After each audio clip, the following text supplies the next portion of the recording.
할렐루야. 하나님께 영광 돌립니다. 여러분 모두를 축복합니다. 9월 마지막 주일 말씀 묵상입니다. 디모데후서 4장 16절로 18절 말씀 묵상합니다. 기도합니다. 영광과 감사와 찬송을 우리 하나님께 온전히 올려드리며 예배합니다. 주의 보혈을 의지하오니 우리의 모든 죄와 허물을 사하셔서 주의 이름을 의지하여 간구합니다. 하나님의 선하심과 인자하심으로 주의 백성들에게 은혜를 베풀어 주시고 말씀을 열어 주시기를 원하며 깨닫게 하시고 믿음에 서도록 하나님께서 강권적으로 역사하시기를 원합니다. 성전을 찾아 예배하며 말씀을 사모하는 모든 죄백성들 가운데 하나님의 위로가 넘치는 시간이 되게 하옵소서. 종을 낮추시고 겸손하게 하시고 오직 말씀의 도구만 되기를 원합니다. 예수님의 이름으로 사모하며 기도합니다. 아멘. 16절 봅니다. 내가 처음 변명할 때에 나와 함께한 자가 하나도 없고 다 나를 버렸으나 그들에게 허물을 돌리지 않기를 원하노라. 주께서 내 곁에 서서 나에게 힘을 주심은 나로 말미암아 선포된 말씀이 온전히 전파되어 모든 이방인이 듣게 하려 하심이니 내가 사자의 입에서 건짐을 받았느니라.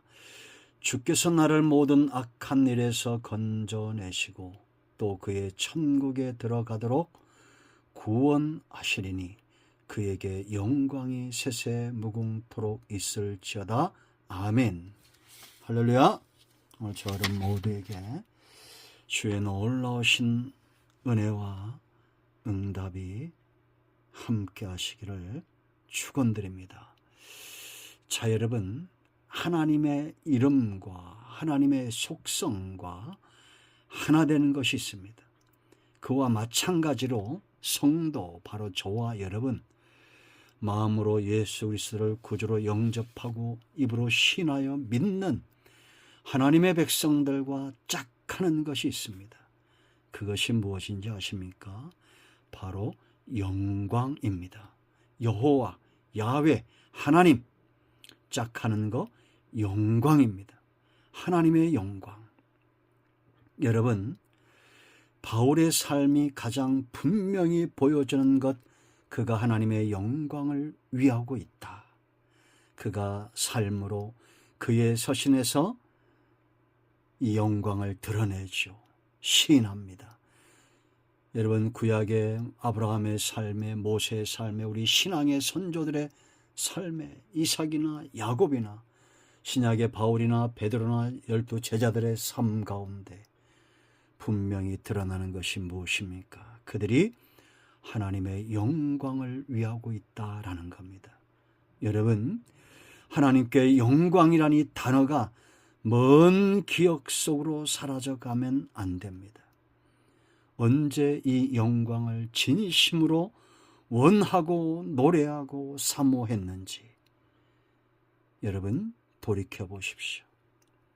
저는 참으로 부끄럽습니다. 과연 입술로만 하나님의 영광을 노래하고 시인하고 내 중심으로 내 삶 가운데 삶의 열매로 그렇게 하나님의 영광을 드러내고 있는가? 분명한 사실이 있습니다. 하나님은 여전히 영광스러운 분이시며 그 하나님의 영광을 온 땅에 드러내고 있다라는 것입니다.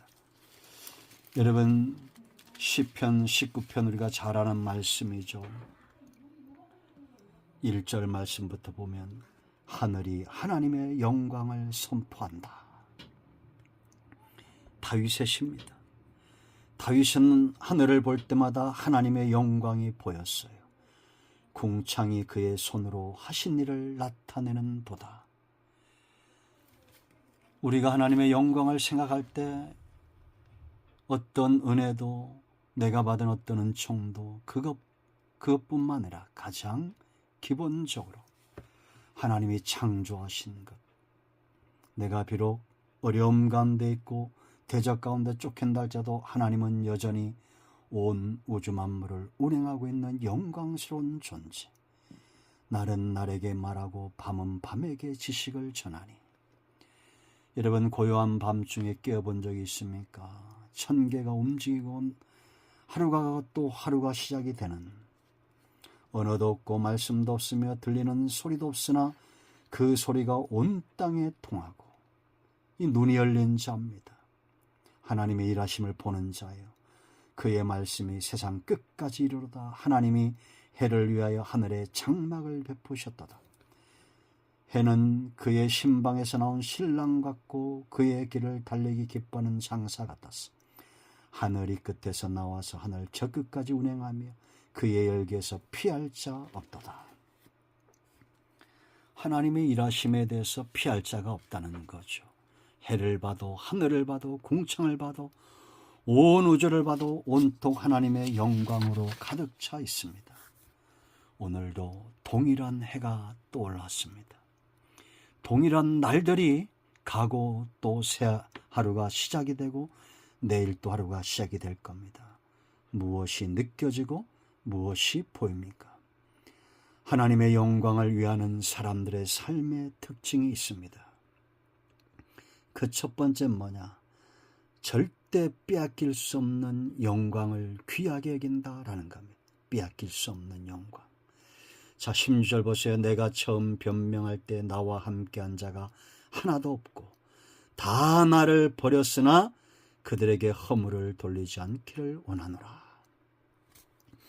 이게 무슨 얘기냐면, 결론부터 말하면 사람을 향한 원망과 불만과 그런 것들로 인하여 불평하고 시기하고 다투면서 세월을 보낼 수 없다는 겁니다.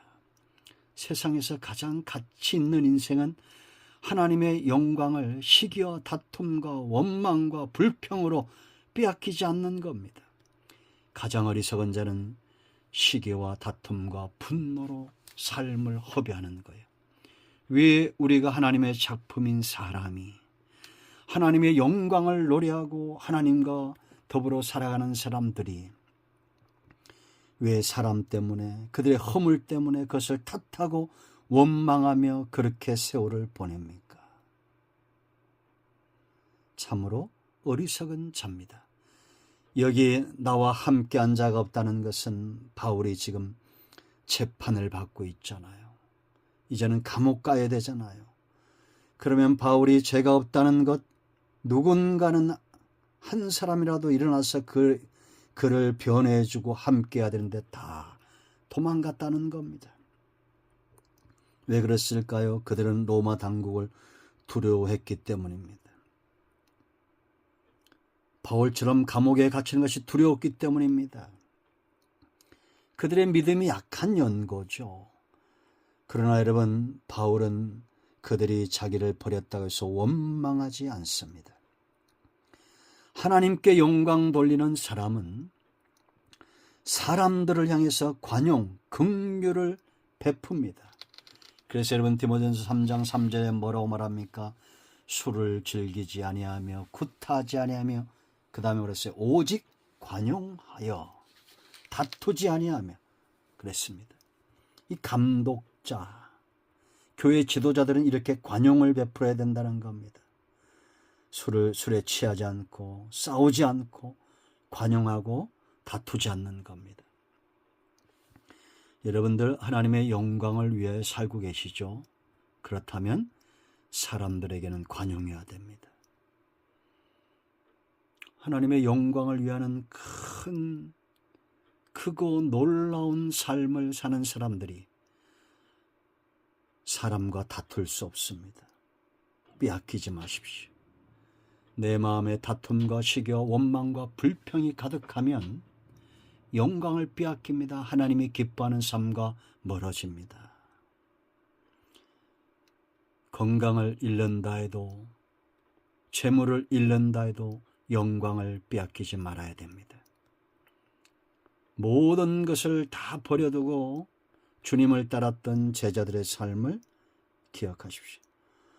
로마서 8장 18절에 바울이 뭐라 말합니까? 우리가 지금 당하고 있는 고난은 확신하건대 장차 날 영광과 좋게 비교할 수 없다고. 이런 확신과 사모함이 있어야 됩니다. 빼앗기지 마십시오. 하나님의 영광, 내 삶 가운데 영광이 짝하고 있는지. 여호와 하나님과 영광은 짝을 하고 있습니다. 그렇다면 나도 내 이름과 영광이 짝하고 있는지, 비난과 조롱거리가 되고 있지 않은지 항상 진단해야 됩니다. 두 번째, 영광과 떨어질 수 없는 것이 있어요. 17절 보세요. 주께서 내 곁에 서서 그랬습니다. 나에게 힘을 주시면. 여러분, 영광은 내가 누군가의 곁에 있는가의 문제입니다. 나와 함께한 자가 누군가.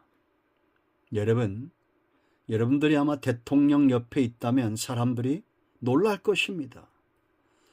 왕 옆에 있다면 그 왕의 영광이 그를 호위하는 것입니다. 내가 세상에서 가장 큰 부자와 친구한다고 생각해 보세요. 세상 사람 부러워하겠죠. 그런데 우리가 신앙하고 우리가 마음으로 믿고 우리가 입술로 고백하는 하나님은 어떤 분입니까? 엘로힘, 전능하신 여호와, 만주의 주요, 만왕의 왕이신 그 하나님, 우리가 알고 있잖아요. 입술로 고백하잖아요. 성경 속에서 만나잖아요. 예배 중에, 설교 중에 그 하나님에 대해서 우리가 듣습니다. 그런데 그 하나님이 저 멀리 있는 이방인입니까? 나와 함께 하시는 하나님이십니다. 하나님의 영이 저와 여러분 가운데 있습니다. 그러면 영광을 발산해야지요. 왜 찡그러고 삽니까? 왜 얼굴이 어두워져 있습니까? 영광스럽게 피어나십시오. 꽃이 활짝 피듯이 해가 중천에 환하게 대낮처럼 밝히듯이 그렇게 영광스럽게 일어나십시오. 여러분, 오늘 이 말씀을 기억하십시오. 바울은 주님께서 내 곁에 서서 나에게 힘을 주셨다라고 말합니다. 이는 보혜사 되신 성령님을 가리켜 말한 것입니다. 곁에 서서 말씀하시는 분 바로 성령님입니다. 위로자, 격려자, 나를 위로하고 격려하시는 분, 이분이 바로 성령 충만한 사람입니다. 늘 격려받고 늘 지지받고 늘 주님과 소통하고 내 곁에서 말씀하시는 그 하나님께 힘을 얻는 사람, 이런 사람이 성령 충만한 사람이요. 성령 충만하다면서 늘 근심하고 염려하고 비아냥거리고 다투고 싸우고, 그건 성령 충만함이 아닙니다. 주께서 내 곁에 서서 나에게 힘을 줬다. 성령이 나에게 힘을 주시는 거예요. 그럼 이유가 있어요. 왜 이렇게 성령 하나님께서 내 곁에 서서 위로해 주시고 말씀하시고 격려하고 지지하고 그렇게 힘을 주시느냐? 그 다음에 뭐라고 그랬습니까? 나로 말미암아 선포된 말씀이 온전히 전파돼요. 여러분, 우리가 복음을 전하잖아요. 말씀을 전하잖아요. 그런데 내가 말씀을 전해놓고 낙심하고 있어요. 절망하고 있어요. 그 말씀의 효력이 나타나겠습니까? 아니잖아요. 비록 내가 감옥에 있고 순교 당할 위기에 있다 할지라도 강하고 담대하게 흔들림이 없이 찬송하고 감사하고 기뻐하고 환경에 지지 않고 힘을 얻음으로 이 말씀은 온전히 전파되고 힘이 나는 겁니다. 생짜배기 이방인들도 듣고 깨닫고 변화되는 겁니다. 할렐루야. 오늘 우리가 성령 충만해야 될 이유입니다. 여러분 곁에 누가 계십니까? 위로받고 계십니까? 격려받고 계십니까? 지지받고 계셔요? 날마다 주시는 새 힘에 붙들림 바 되어 살고 계십니까? 그 다음 보세요. 내가 사자의 입에서 건짐을 받았느니라. 여러분, 다니엘이 사자굴 속에서 죽으면 누구의 영광이 땅에 떨어집니까? 지금 그것에 빗대서 말하는 거예요, 사울이. 하나님의 영광이 떨어지죠. 날마다 하루에 3번씩 기도하는, 다른 신에게 기도하지 말라고 조서가 찍혀 왕의 도장이 찍혀 공포되었는데도 다니엘은 예루살렘을 향해서 하루에 3번씩 창을 열고 기도했습니다. 이런 기도하는 사람이 감옥 속에서 죽는다고, 사자에게 찢겨 죽었다고 생각해 보세요. 하나님의 영광이 땅에 떨어지는 겁니다. 사자의 입에서 다니엘을 건지셨던 하나님, 사자의 입에서 바울을 건지셨던 그 하나님은 여전히 저와 여러분을 건져내셔야 됩니다. 지금 세상에는 사자같이 찢는 자들이 으르렁거리고 있습니다. 전가웅 같은 2단, 3단, 4단 되는 이런 악한 자들. 어찌 복음이 저와 같습니까? 저들에게 복음이 있습니까? 맹렬히 타는 불처럼, 사탄 삼킬 자는 사자처럼 그렇게 맹렬히 불타오르고 있습니다. 이런 악한 세대가 우리 눈앞에 오고 있습니다. 여기서 사는 자들이 되어야 됩니다. 건져내실 겁니다. 복음을 위하여, 생짜배기 이방인들의 구원을 위하여 하나님은 여전히 우리 곁에 서 계시며 위로하시고 격려하시고 지지하시고 세임을 주시고 복음을 전하라고, 생짜배기 이방인에도 복음을 전하라고, 그렇게 하나님의 영광과 복음의 영광과 교회의 영광을 위하여 지금도 하나님은 역경 속에 우리를 던져주지 않으시고 사자 입에서 건져내시고 풀무불 속에 건져내어 하나님의 영광을 취하시는 겁니다. 이 영광의 도구로 쓰임받으세요. 자, 3번째, 이 영광과 짝하는 것이 있습니다. 우리가 여기에 눈이 떠져야 영광을 기억할 겁니다. 잃어버리지 않을 거예요. 하나님과 짝하는 거 영광, 그 백성과 짝하는 거 영광, 또 하나 있습니다. 바로 나라입니다. 천국. 하나님의 나라 영광스러운 것입니다. 천국 영광, 영광 천국 기억하십시오. 자, 여러분, 하나님은 절대 바울을 사단에게 내어줄 수 없습니다. 왜냐? 그가 천국 가야 하나님의 나라가 영광스러운 거예요. 사도 바울처럼 살기가 쉽지 않습니다. 베드로처럼 사는 거 어렵습니다. 이런 제자들이 그렇게 복음을 위하여 전부 버리고 생명까지 내어놓았는데 그들이 과연 지옥 갈까요? 아닙니다.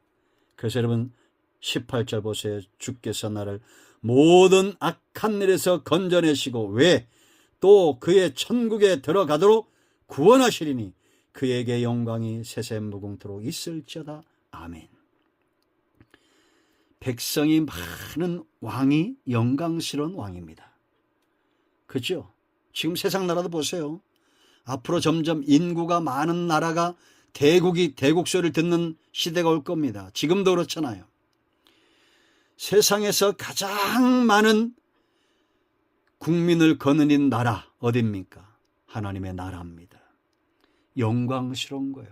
만주의 주여, 만왕의 왕이요, 열방의 왕이신 우리 하나님 여호와 야훼, 한 사람도 빼앗기지 않는다. 요한복음 6장 39절.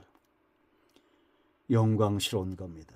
여러분, 사도 바울이 사도행전 23장 27장 로마를 향해서 가다가 대적들의 위험, 바다에서 유라굴로 강풍의 위험, 그런 위험 속에 있을 때 하나님 뭐라 했습니까? 하나님이 바울 곁에 서서 두려워하지 말라. 네가 로마에 가서 가이사 앞에 서야 할 것이라고 분명히 말하고 있습니다. 너와 함께한 자들을 다 구원해낼 것이다. 빼앗길 수 없는 하나님의 나라, 빼앗길 수 없는 이 백성. 백성이 많아야 왕의 영광이 드러나고 이 나라가 강력한 그 영광과 능력을 자랑하는 겁니다. 바울이 마침내 천국에 갔듯이 저와 여러분도 천국을 지금 살고 마침내 하나님의 나라에 들어가게 될 것입니다. 빼앗길 수 없는 영광입니다. 하나님의 영광, 나라의 영광, 그 백성의 영광. 하나님의 이름과 더불어 영광이 짝하고 복음과 짝하여 영광이 있고 바로 저와 여러분 성도들을 향해서 영광이 짝하고 있습니다. 오늘 하루도 영광을 발산하는 해처럼 떠오르는 귀하고 복된 날 되기를 축원드립니다. 기도합니다. 예수님의 이름을 의지하기도 합니다. 이 말씀대로 되게 하여 주시옵소서. 우리 가운데 마음이 상한 자, 병든 자 치유하시고 회복시켜 주시기를 원합니다. 예수님의 이름으로 사모하며 축복하며 치유하며 기도합니다. 아멘. 이제는 우리 주 예수 그리스도의 크신 은혜와 하나님 아버지의 큰 사랑과 성령의 위로교통 충만 치유 회복하심의 역사가 영상을 통해서 예배하는 모든 하나님의 백성들 위해 이제로부터 영원토록 함께 있을지어다. 아멘. 할렐루야. 응답이 오늘도 우리 가운데 임하였습니다. 꼭 성전을 찾아 예배의 자리에 함께 하시기 바랍니다. 오늘 하나님께서 영광을 받으시고 여러분 모두가 영광스러운 응답의 날이 될 것입니다. 여호와 이레 아멘.